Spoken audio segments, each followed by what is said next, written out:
سه قلوها اومدن. سه قلو خرا.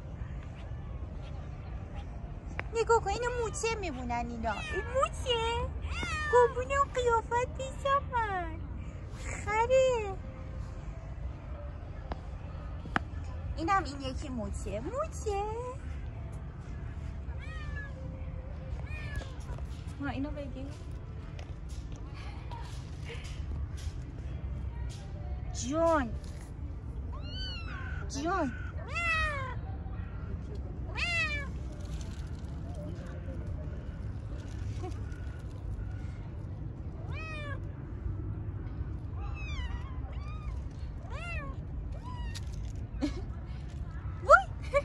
چیکار میکنی؟ خره. بیاین برا بچ بیاین بالا. بیاین بالا. بیا وایسا بیاین بالا. بیاین بالا. اینا کوچولوان حرف منه. بیا بالا. آفرین. ببین این عاقله.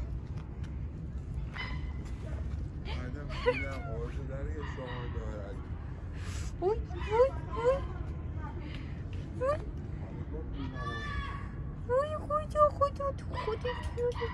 عروسک این بچه.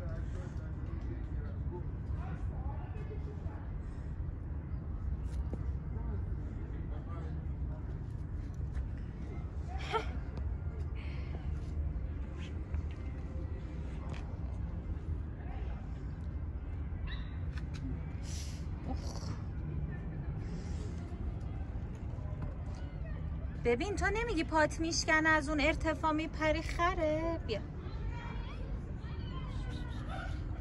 یعنی حس نمیکنی جون.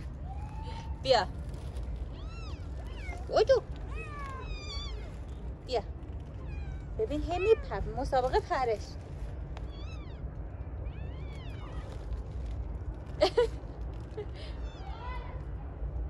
ببین اینا معلومه بچن. اونو نگاه کن. پیر سگ نشسته اونجا. حوصله نداره.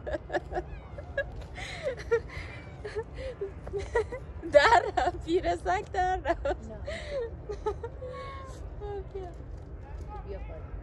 بیا بالا.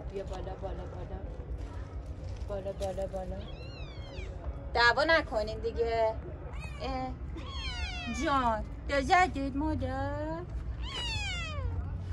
آخه ببین آخرش اینا پای خودشونو میشکنن اینجوری میپرن. نمک بد میپری مادر. بخور تو بخور. بیا این میرسه به نمک. برای چی میزنیشون؟ آفرین. دعواش کن باش. دعوا کن. پدر سگ